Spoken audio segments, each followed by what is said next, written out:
Looks like Emmett's been busy.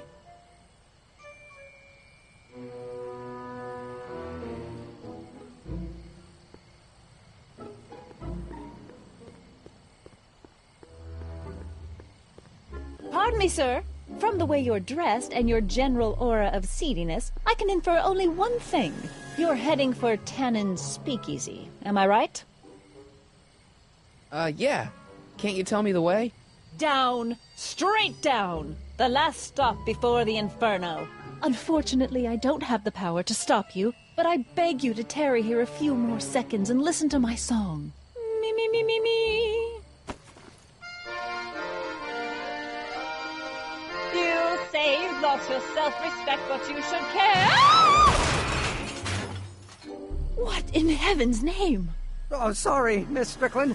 Just a little experimental prototype gone momentarily awry. Mr. Brown, why is there a dog in that vehicle? Why? Well, to advance the human condition, of course. Hello, Sonny. Sonny? Mr. Crockett, what are you doing in that getup? I'm going undercover. How exciting! You'll have to give me an exclusive sometime. Right now, I've got some souls to save. And you'll have to get an eyeful of my newest experiment. You're not angry about the rocket drill? Water over the bridge. I've moved on to bigger and better things. Come by the gazebo when you get a chance. I'll be setting up. You won't believe what Einie and I have been up to. Famous last words. All right. Now where's that speakeasy? Sonny, you're just in time. How have you been, Emmett? I know I haven't seen you in a couple of months. I'm great, and I owe it all to you. Really? Yes, that argument I had with my father during our jet drill experiment gave me the incentive to finally quit that dreary court job. I've committed myself full-time to a life of science. So, thanks for watching Einstein while I've been away. It's been a pleasure. He's proven to be a surprisingly willing test subject. It's almost as if he's been working with me for years. More like decades. What's the story with the little car and all this equipment? Einstein and I are conducting a few experiments with this 1/4 scale model to work out a few hitches in my planned demonstration at the Hill Valley Expo in a couple of months. A radio-controlled car? No. Well, yes, but there'll be so much more than that. It will amaze the world. Aha! Got it! Got what? I'll show you. Ready to go, Einstein?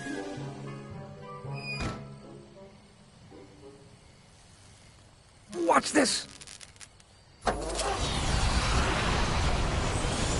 When this baby hits 23 miles per hour, you're gonna see some serious cow flop.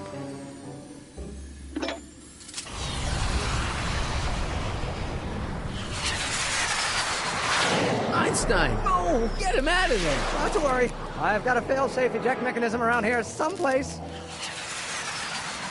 See? Nothing to worry about. Nothing.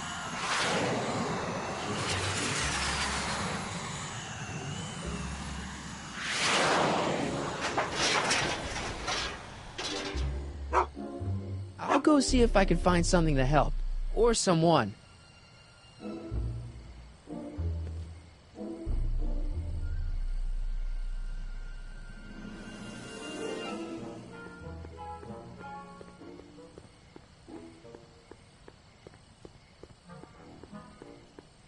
It's locked. Guess I'll have to find some other way to rescue Einie.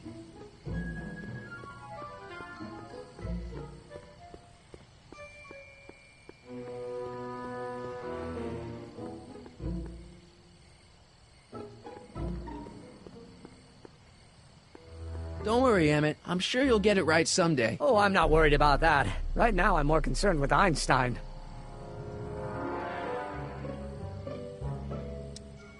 What went wrong with your rocket car? I'm not entirely sure. As soon as we get Einstein down, I'm gonna go look for it.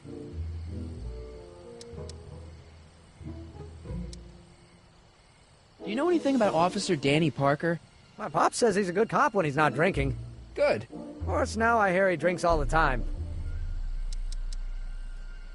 You know anything about Trixie Trotter? The songbird of the Sierras? The nightingale of the north? The floozy of the foothills? Never heard of her. Man, I've definitely never snuck into Tannen's speakeasy to listen to her.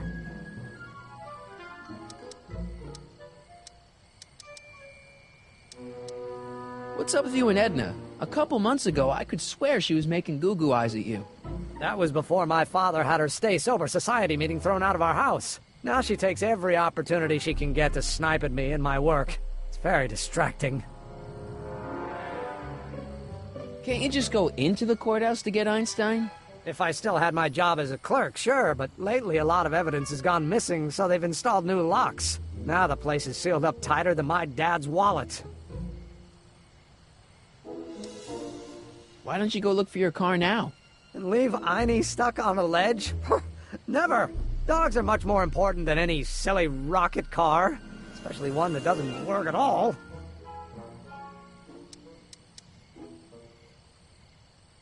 Well, I'll go off and see if I can get some help.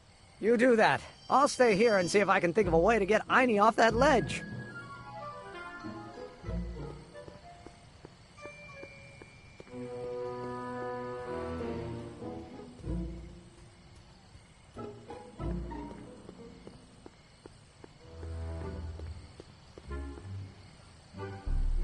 Donate to the Clock Tower Fund. What's wrong with the clock tower? It's not broken, is it? Not in the slightest. Whew. It's just painfully drab. I'm raising funds to commission a sculptor to place a couple of handsome ornamental statues on either side of the clock face. Something to inspire the citizens to do their civic duty. Something like lions? Or gargoyles. You can't beat a good gargoyle.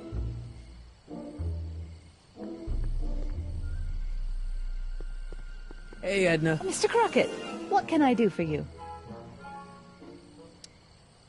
Hey, I got a hot lead for you. Oh? What is it?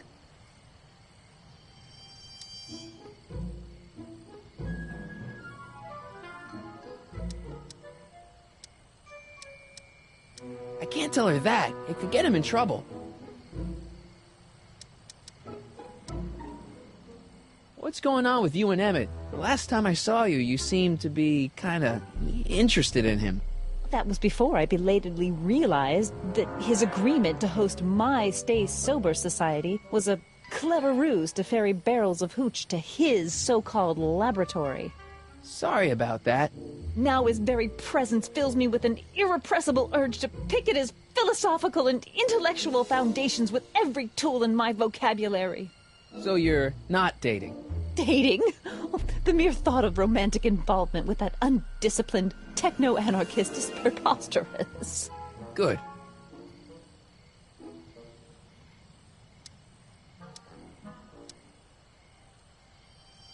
What's Kid Tannen been up to for the last 2 months? Didn't you hear? It was in all the papers. I've been, traveling. Well, the feds were all set to arrest Tannen on tax evasion charges. Seems they'd gotten Tannen's books from his accountant.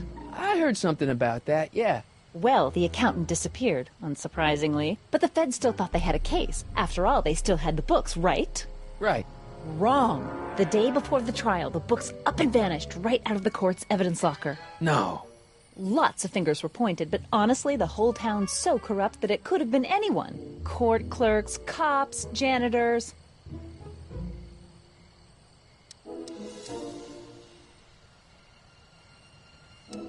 Do you know anything about Officer Danny Parker? Parker? Just another soul lost to the twin vices of booze and despair. I've asked him to tell me his story for my column. Sort of a cautionary tale, but he's never in the mood to talk to me.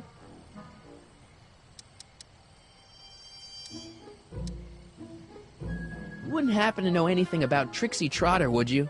Kid Tannen's latest conquest? Well, she claims to be a lounge singer from Seattle, but my sources in Washington have never heard of her. I mean, honestly, Trixie Trotter, what kind of name is that? So kids walking around free?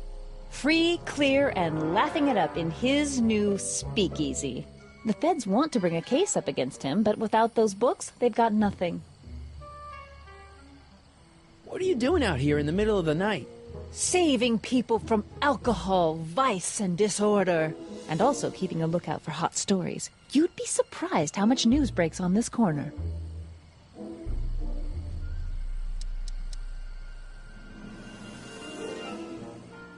What Whatever happened with that speakeasy arsonist? I was about to ask you the same question. Me? Don't play coy with me. I may not have any journalistically acceptable proof, but I know you had a hand in Carl Sagan's daring escape from the authorities.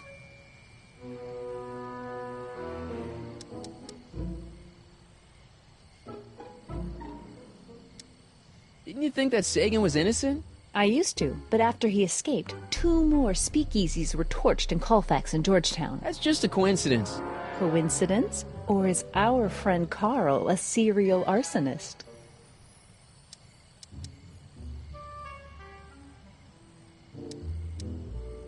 I'm pretty sure that Carl Sagan didn't start those fires. We'll see. One of the reasons I'm camped out so close to Tannen's new speakeasy is it gives me the chance to catch the arsonist in the act. It'd make a great story for my column.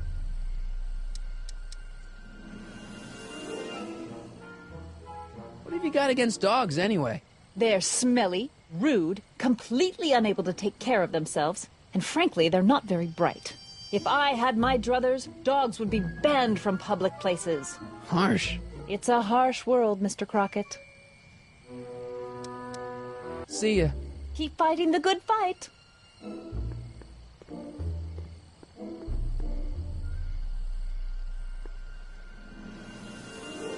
How goes the fundraising? Not so good. Must be the depression. Maybe I'll apply for a government grant.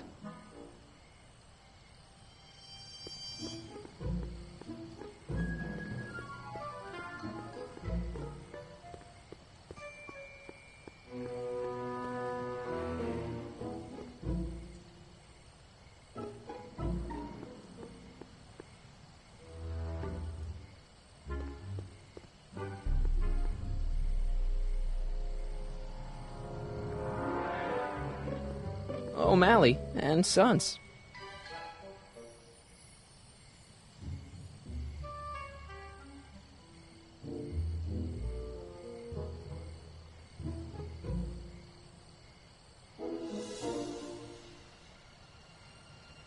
O'Malley and Sons.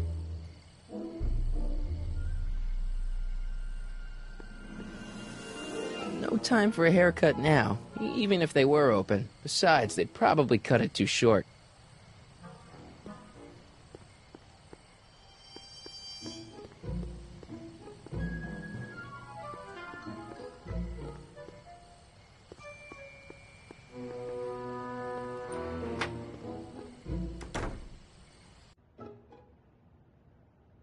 Hey, Doc. How's the room?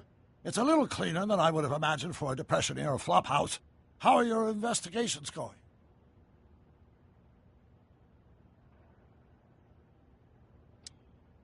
I haven't really made any progress with Trixie yet. Well, get out there and make some. If she doesn't blow the whistle on Kid tonight, he may never be brought to justice. Why didn't you tell me I'd run into your younger self tonight? Because I don't remember being out here tonight. Clearly, your interactions with my younger self 2 months ago have slightly altered my personal timeline. I never have the nerve to perform public experiments like he's doing. No matter. Those experiments will be forgotten once I've seen Frankenstein. Frankenstein? Yes. Right now, my younger self is fiddling around down there with rocket propulsion systems for his demonstration at the expo. The thing that'll kick off your scientific career. Exactly. Now, the rockets are a horrible idea, and I'll soon realize that they'll never work. But eventually, I'll wander into that movie theater and see Frankenstein and clear my mind. I've kept the ticket stub from that movie in my wallet ever since. See? Why? Because it's during this movie that I'll have the inspiration for my breakthrough at the expo. It doesn't have anything to do with reanimating the dead, does it? Not the way you're thinking, no. But during that famous scene when Colin Clive turned the wheel that raised that shrouded figure into the tower, and that bolt of lightning struck, well, let's just say more than one brain was reanimated that night.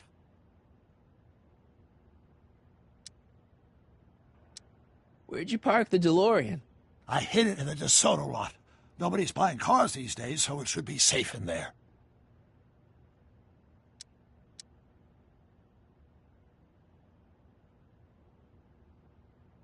Just keep your head low, Doc. I'll be back soon.